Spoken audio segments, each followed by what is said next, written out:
1950 से लेकर 2002 तक आरएसएस ने अपने नेशनल हेडक्वार्टर पर इंडियन फ्लैग क्यों नहीं होस्ट? अच्छा, तो हम लोग प्रतिवर्ष 15 अगस्त 26 जनवरी को जहां है वहां फ्लैग होइस्टिंग करते हैं। यहां पर एक कैंपस ऋषिबाग में है, एक महल में है, दोनों जगह फ्लैग होइस्टिंग होता है। ये हमको सवाल पूछना नहीं चाहिए लोगों ने, क्योंकि एक घटना मैं बताता हूं। स्वतंत्र भारत का झंडा तिरंगे रंग का होगा और कांग्रेस का भी तिरंगे रंग का होगा। उस समय एकमात्र बड़ी राजकीय संस्था कांग्रेस थी, उसकी छत्र छाया में बाकी लोग थे।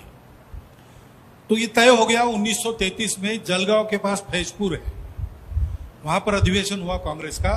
पहली बार 80 फुट ऊंचे पोल पर जवाहरलाल नेहरू जी के हाथ में रस्सी देकर ध्वज फहराया गया, लेकिन वो बीच में लटक गया। 10,000 लोग थे। अब क्या करें, 40 फीट ऊंचा चढ़ना है, बांस पर चढ़ना है। तो एक जवान दौड़ के आया, वो चढ़ा, उसने वो गुत्थी सुलझाई, ध्वज को ऊपर तक ले गया, नीचे आ गया। लोगों ने जय जयकार किया, उसको कंधे पर लिया। जवाहरलाल जी ने उसकी पीठ थपथपाई, कहा कि कल अधिवेशन में आओ, तुम्हारा हम सार्वजनिक अभिनंदन करेंगे।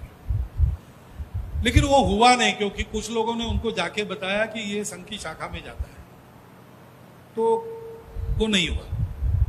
यहां डॉक्टर हेडगेवार थे, उनको पता चला, तो वो प्रवास करके वहां गए और एक छोटा सा पीतल का ही लोटा उसको बख्शिश दिया, उसकी पीठ थपथपाई।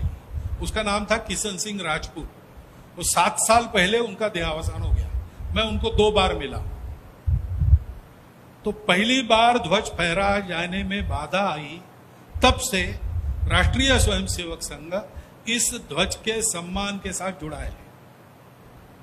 2 दिन ध्वज फहराने की बात है, वो भी हम कर रहे हैं, परंतु वो फहराए नहीं फहराए, जहां जहां इस ध्वज के सम्मान का प्रसंग आता है, हमारा स्वयंसेवक अपने प्राण भी देने के लिए अग्र पंक्ति में रहा है और रहते रहेगा।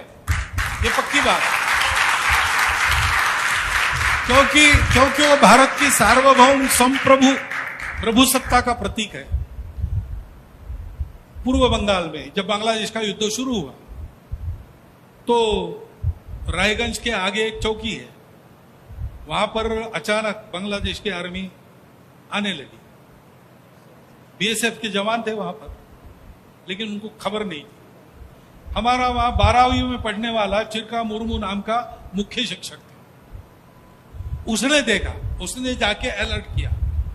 तो जवानों ने कहा कि आगे हमने खंदक बनाया है, वहां की बारूद की पेटियां रखी है, वो लानी पड़ेगी जल्दी। तो हम अभी डिफेंस में हैं, तो 2 ही लोग मिल सकते हैं, एक तीसरा चाहिए। तो ये जवानों के साथ वो पेटियां लाने के लिए गया, और पेटियां लाते समय वो शहीद हो गया। वहां पर उसका छोटा स्मारक हम लोगों ने बनाया, और उस दिन वहां वार्षिक कार्यक्रम होता है। तो हमारी संघ के स्वयंसेवकों की तो ये परंपरा है, जहां पर देश के सम्मान का प्रश्न है, राष्ट्रध्वज के सम्मान का प्रश्न है, वहां पर हम सबसे आगे आपको मिलेंगे लड़ने के लिए, प्राण देने के लिए।